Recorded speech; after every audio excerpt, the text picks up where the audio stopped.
Hello everyone across time and space. Thank you very much for tuning in to this particular workshop, and you might also know me as the Didgeridoo Man. I've been on CBBC on Yolanda's Banjan playing one of these things. And so this workshop is about an introduction to nature, to music, the wow of learning outdoors, and the natural musicians activities that I do in schools and do as training and CPD. And so the way that I like to introduce the natural musicians is to tell you a bit of a story first. So the story I'd like to tell you is a story of one time when I went up to Scotland to go and help a friend of mine who teaches percussion and does team building, and he was doing a whole number of workshops up the east coast of Scotland above Edinburgh.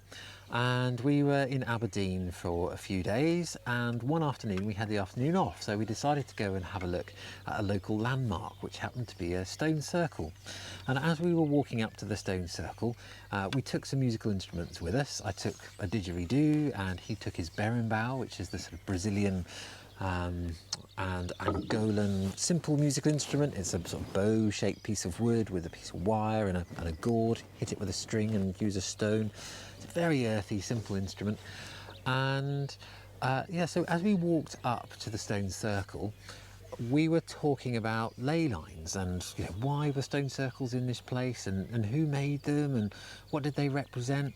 At the time, I was quite interested in dowsing.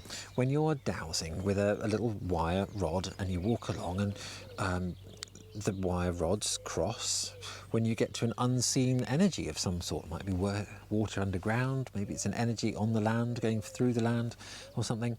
So I happened to have my trusty Leatherman in my pocket, and I noticed that there was some sort of old rusty wire and an old fence along the side of the footpath. So I cut some pieces of wire, made them into L shapes, and when we got to the stone circle, we sort of mapped out the stone circle. As I say, I'm absolutely no expert at all on dowsing, but what we noticed was that there seemed to be 5 radiating lines of energy coming from the centre of, or going through the centre of the stone circle. And as we tried to map if there were any sort of concentric rings in there, we noticed that there was one. There seemed to be one concentric ring within the stone circle itself. Then we played some music. We just improvised, we listened to each other, and and for our inspiration, we were basically saying sort of thank you to the ancestors who'd created this wonderful thing and what was it about. And thanks to the land for supporting us and bringing us up here on this adventure. And as we, faced round the circle, we looked at the landscape, we looked at the patterns and the rhythms of the fields in the land, and the height and the lows and the trees, and we just faced all the way around the circle. And when we finished a piece of music, lasted like 3 minutes, 4 minutes or something. We decided to map the circle again. And when we did, this time we noticed that there were 13 radiating lines coming from the centre of the circle, and there were now 3 concentric rings within the circle. So what had happened? Was that us becoming more sensitive to the landscape, or has the landscape responded in some way to our music, to our sort of celebration of place? And so that was the first wow moment, that music has an effect on the land and our bodies in some ways as well. And I know that healers and musicians have used music for thousands of years to help people through pain, whether that's a sort of emotional pain, often through emotional pain, and sometimes that sort of physical pain as well. We have ultrasound treatments going on, which is to do with vibration and music. In fact, everything in the universe is vibration in some way. So why wouldn't it respond to music? And and we do respond to music, often it depends on the music, doesn't it? Depends on what the vibe is.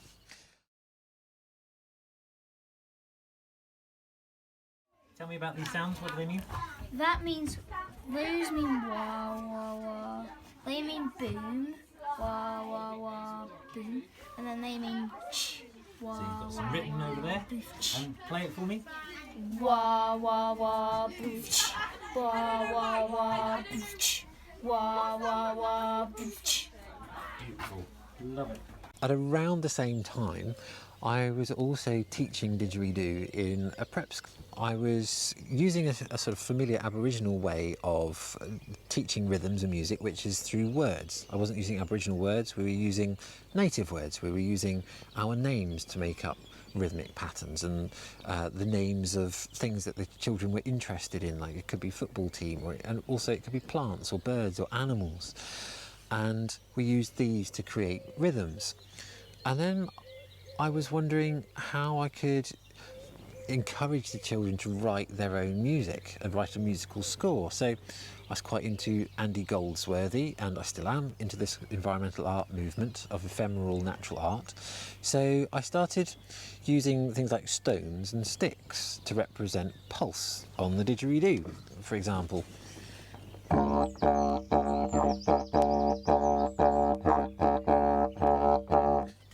So you could write this out with different objects in different ways depending on who you were. So it sort of called on our creativity and our interpretation to write out music. And I realised then that, well, several years later then, I trained as a forest school leader, and I wanted to do percussion and icebreakers and sort of group activities in and around outdoors. I could use these simple activities to help people write music, and for each of us to be able to then read each other's music and to kind of copy and repeat and play together these different written pieces of natural music. Chomp, chomp, chomp. Chomp, chomp, chomp. Bang, bang, slide. Jump. I found that these activities nurture people in a sort of holistic way. Not only does it build a connection with each other and with connection with the place, it develops this sort of community with the place because people feel a relationship to the place, and it also develops our creative thinking of interpreting and expressing ourselves. It helps us relate to our emotions inside and how we express that as sound, and looking at objects and imagining how they could be expressed as a sound. You know, what is the sound of a flower opening, or what's the sound of a worm squiggling through the ground? We can use these sort of found sounds and imagined sounds to help create music. And in doing so, what I found is that these activities, when they're in around, tend to many of the sort of human needs that we have. And I don't know if you're familiar with the human Givens sort of psychological way of looking at human needs, emotional needs, that they say that there are 9 emotional needs that all humans have, and these natural musicians' activities tend to all these needs and satisfy them. Like, for example, the need for attention. As each person in the circle is leading their little part within that activity, then they get attention. They also get status. They are exhibiting a bit of control with the whole group. And at the same time, they're also getting acceptance because of what they're bringing to the group. They're developing, get a sense of achievement. They're developing sort of community or a friendship, and also there's a sort of purpose behind what they're doing, and that they can see that they can learn new things, and they can learn from each other these simple rhythmical musical patterns. So natural musicians is about making connections to the place, to each other, to our creativity, and also developing curiosity, and at the same time developing new neural networks in the brain. What I'd like to do now is do a quick kind of wake-up activity for you, and then we're going to move on to watching a little video with some more activities to give you some more ideas of what you can do very simply with a shaky egg. So here's the wake-up activity. We'll just go through this quickly. Please put your hands together like so, and we're just going to put the emphasis on like this. 1, 2, 1, 2, 1, 2, 1, 2, and press together quite hard. Get your hands to warm up. There we go. 1, 2, 1, 2, 1, 2, 1, 2, 1, 2. Now try it with threes. 1, 2, 3, 1, 2, 3, 1, 2, 3, 1, 2, 3, 1, 2, 3, 1, 2, 3, 1, 2, 3, 1, 2, 3.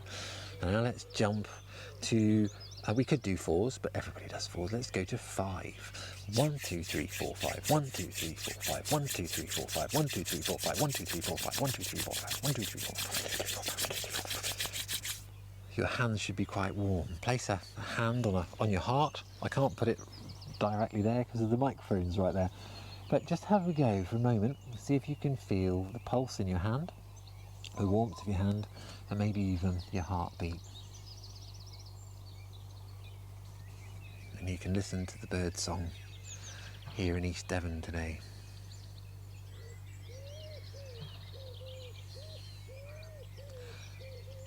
And the sound of a tractor in the distance.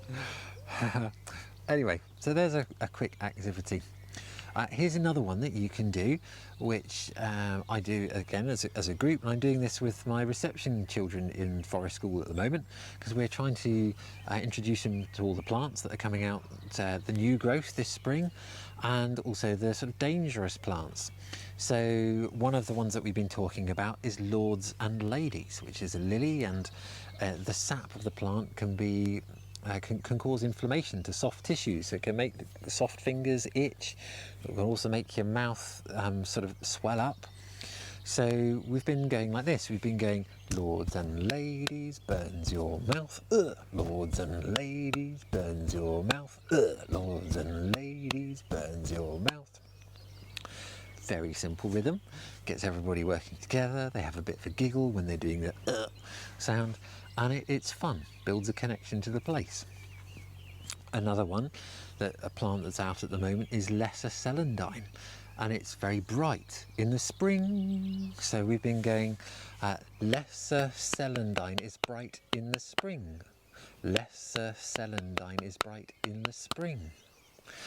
So what I'd like you to do is to choose one of those two rhythms to start with, and then we're going to do this kind of virtual across time and space round, and just have a go at joining in with this. So I'm going to start with Lords and Ladies, and I go, Lords and ladies, burns your mouth. Lords and ladies, burns your mouth. Lesser celandine burns bright in the spring. Lesser celandine burns bright in the spring. Lords and ladies, burns your mouth. Lords and ladies, burns your mouth. Lesser celandine is bright in the spring. Lesser celandine is bright in the spring. So very simple ways to make music outdoors and develop curiosity and connection and develop creativity. Okay, so I'm now going to give you some more activities that you can do. This time it's just using a very simple shaky egg, and this is 6 minutes of video from the Natural Musicians online, the set 1, I've got more to come, the CPD course. So I hope you enjoy the show, and after that we're going to talk about natural flow learning and how you'll find that really useful for planning sessions and delivering sessions in a way that's kind of goes along with the natural flow. Okay, let's press play. Little rhythms depending on the syllables in our name. God, I couldn't get that out this morning at all. So much for waking up this morning. With this one, this is a sort of a gesture or a movement to do with your name and the sounds, and a shaky egg. So, for example, I'm just going to go Christopher Holland. Oh no, I'm going to go, yeah, that'll do. Christopher Holland. So, I'm going to teach that to you, and then you can make up your own one, and we'll copy you back again. We'll take it in turns to be leader. Are you ready? Yeah. So here's Christopher Holland one. It goes, Christopher Holland.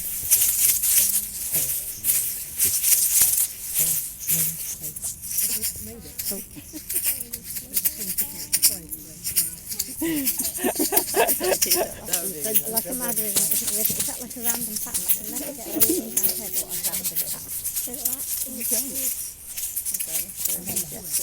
Nice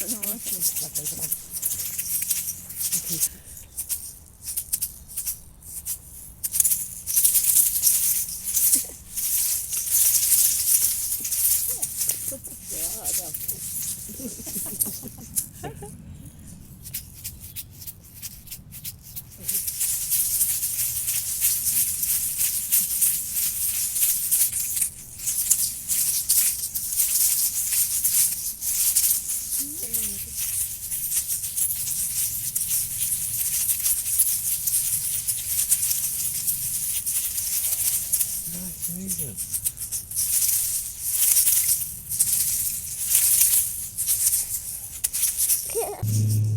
Different plants will be making different vibrations and different colours and different shapes, and we could imagine how it might sound using our shaky eggs, and we could go and look at something like this.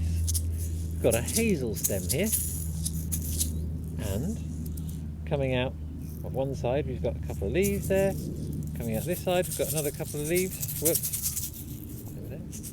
Hold them still for a moment, please. Out there. So I would interpret that as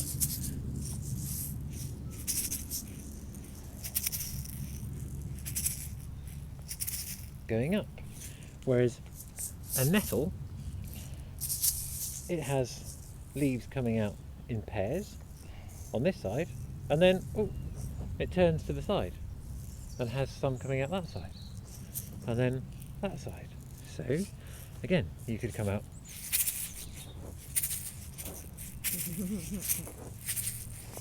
and so forth.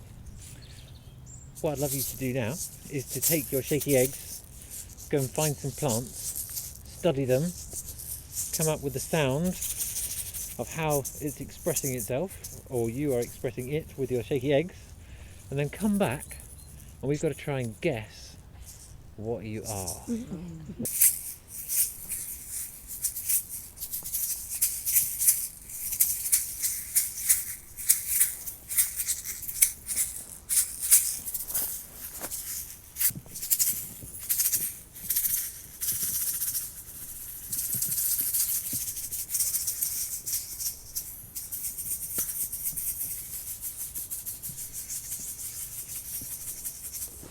So you've been out there to go and look at your plants and turn them into shaky egg rhythms or patterns. Anybody want to have a go first over here and see? Rosie, go for it. Show us again. We didn't see that one. It's a whole tree. Yeah. Look like it reminds me of a plum or something. Beech tree. Yeah. Was there a slow berry? Lollipop tree. Yeah. Yeah. Yeah, look, there's a slow berry, look. Look at that.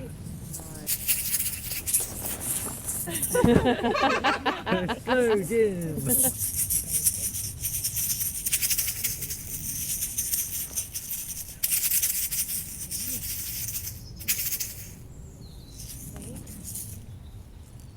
Hawthorn berry. Yeah, hawthorn. Nice one. Nice.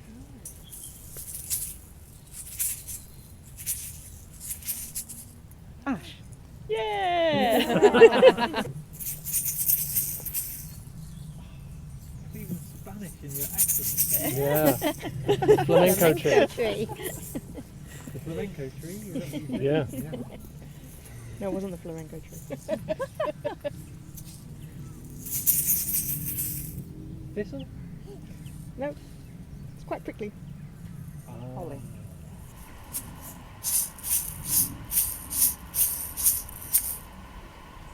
The fir tree. Christmas tree. Did it have to be a tree? You No. just said a plant. But Oh,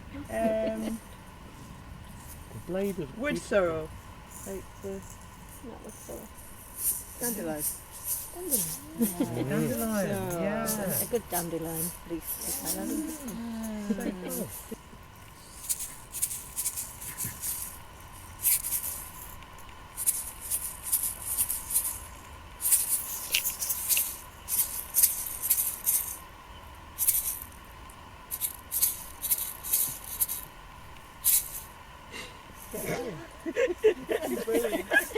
And you've grown 2 apples.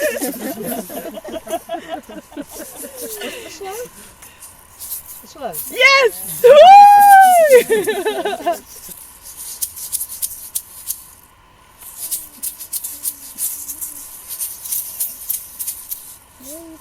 Blackberry?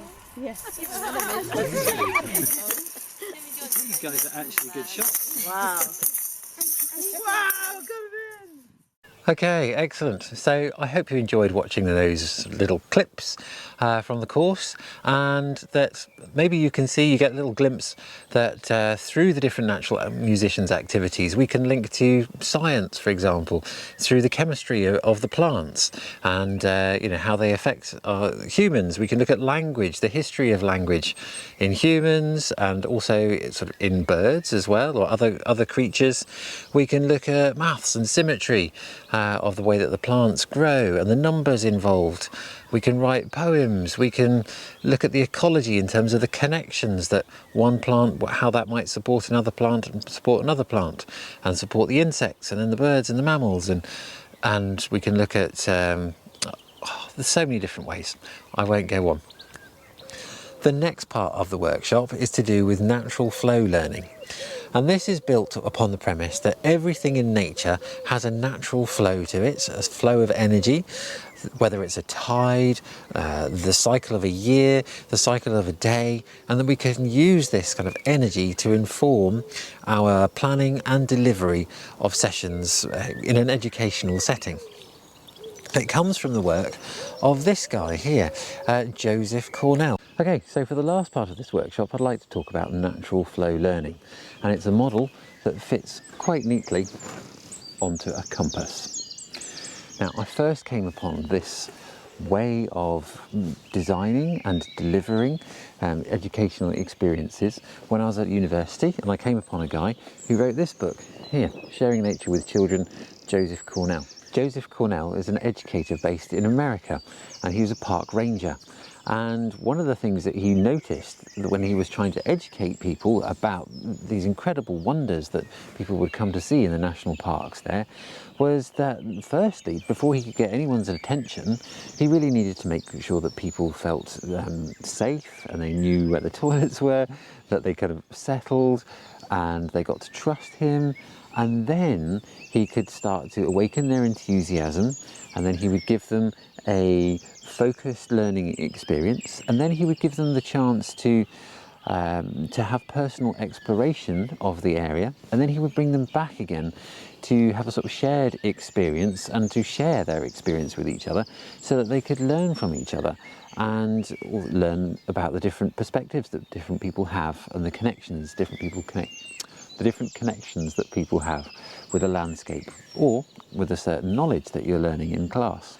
And so you could put those 4 stages onto a compass like this. You could say that, first of all, you need to awaken people's enthusiasm. You need to give them some focused learning, and then you let them have a bit of wandering and sort of learning from their own experience. And then there's a sort of shared experience, which is sort of an integration. In the year 2000, I came upon a guy called John Young. He's a naturalist, an anthropologist, a tracker and a storyteller, again based in America, and he started something called the Wilderness Awareness School. And he built on this model using the flow of energy through the different cycles and seasons. So let's go back to the compass again and I'll explain what I mean. So there's the natural flow learning is built on the premise that there is a natural flow to all cycles within nature, and let's have a look at a few of them. So we can look let's first of all talk about how to find the directions. So we find the directions of east by knowing where the sun rises. Now, it doesn't always rise in the east because of the seasonality, but at equinox it rises in the east and sets in the west. The sun reaches its highest point in the sky at midday, and we can tell this by putting a stick in the ground and looking at the shadow lengths that the stick casts, and the shadow at its shortest point points towards the north. Another way to find out about north is to go out at night and have a look for the North Star, and that's the only star in the sky that doesn't move, and so you can tell north. from that. So if you're going to put the energy of the day onto the compass, you could say that east is sunrise, south is midday, west is sunset, and north is midnight. We could also put seasons into this. So you could say that north is winter, east is spring, south is high summer, and west is the autumn.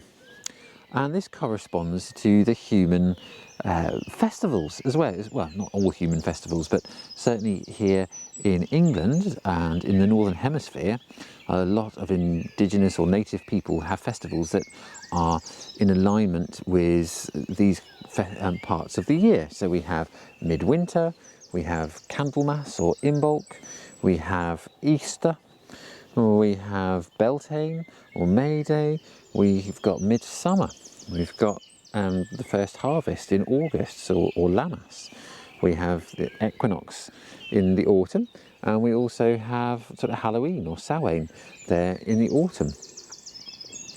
So looking at the sort of human day thing, how this fits into this cycle, then often, you know, people sort of get up in the morning. They're often quite busy in the morning, unless they're teenagers, they get up a bit later. But, you know, then in many places we have a little siesta time. So, and then we sort of gather again in the evening, and then we sort of sleep and integrate our learning and whatever's happened during the day at night. And yes, one of the things is that supposedly all of our experience that happens during the day, in the night, in the first few minutes of going to sleep, new neural connections are made. So another layer that I'd like to add on to this little model is that we can look at the life cycle of plants, for example. So with an annual or a biennial plant, then the seed here germinates. It sucks up some water, and then it sprouts, and then it grows rapidly. And in early spring, when I am now, this is when the plants are growing, you know, as fast as they can, and they reach their highest point when they start to flower. And to hold the flowers and subsequently the seeds, they need to do internal strengthening as well. So that's when the stems of a nettle become more fibrous, for example. And this point here is where we have some flowering, and then we go to the seeding, and then the energy slowly returns either to the roots or it dies back and all the energy goes into the seeds. And over winter, then some of the seeds of plants need this real cold of the winter in order to be able to germinate. So it's just a bit like us, we really need some sleep in order to be awake for the next day. So let's look at the life cycle of a human in this as well. So here we have conception, we have birth, we've got little kids growing really fast, growing out of their clothes really quickly. We've got teenagers reaching their full height, but they're not fully matured on the inside yet. So there's a bit of maturing needed before they can get to their sort of parenthood time. Oh, that's got a bit bright, hasn't it? And the sun. So this here is the sort of autumn, when we're sort of autumn of our lives. So that's like 40, 50, 60, especially nowadays as we're living so much longer. And then this is the sort of old, wise mage. You have a lot of life experience by this point, and often this is the time of being a grandparent. And if we look at there, often grandparents give a lot of support for the youngest ones in the tribe, whilst the adults are still busy hunting and gathering and earning lots of money to pay the bills. The grandparents have already done that bit, and they can offer a little bit of support to the youngsters. And so when we become very old and, you know, less able to move around, but we still have that wisdom, and we get a chance to look back over our lives and reflect and sort of integrate maybe what we have done with our lives. So and this bit happens here. Well, who knows really what happens before the next generations are born. So that's the sort of flow learning of these different layers being mapped onto the compass. So what on earth has this got to do with actually delivering an educational experience? Well, this is the beauty of this model, for me anyway, because I'm very used to using the compass, and I'm quite used to the seasons and the cycle of the day. So we could say, with an educational experience, that it begins with the opening, with the welcoming of people into your space as an educator, or if it's a classroom or if it's an outdoors. For me, it's a forest school. Make sure people are welcomed, they feel safe, and that's like the first light of the day or the first light of the experience. This bit here is when we'll have an exciting talk about what we're going to do for the day, and I might tell a little story, for example. And then this next bit is where we will use that awakened enthusiasm and inspiration to sort of energize the group and give them some energy and wake their brains up, get them into their bodies so that they've got their wholeness of them is ready to learn. And then we'll have a focused experience about learning about something in particular, not loads of stuff, just one little thing. And then, a bit like in here in the siesta time, I give my class or my students a chance to learn and build on that experience themselves, so that they develop. Here's me sort of in a way telling them or showing them or focusing their attention, and then this is a chance for their attention to wander and for it to develop its own neural connections within the brain and explore their childhood passions or their passions for learning, their interests and how it relates to them. And then I'll gather the group again, and we will then sort of share our experience. What did we learn? What did we find exciting or interesting? What did we find disgusting?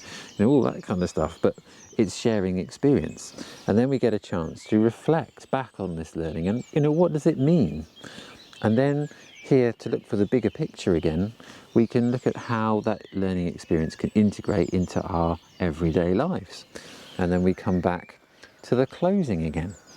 And it's often this point here in the north that maybe that's where you might set some homework or, set them a little question that might extend their learning. Do you think they should do these activities in school? Yeah, of course. So there you go. There's a brief explanation of natural flow learning. I use natural flow learning for planning an hour-long session, a talk like this, a day session, or even a week-long camp. There is a summary of it in my book, I Love My World, on page 19, I think, and there's a free sample available for you to have a look at that.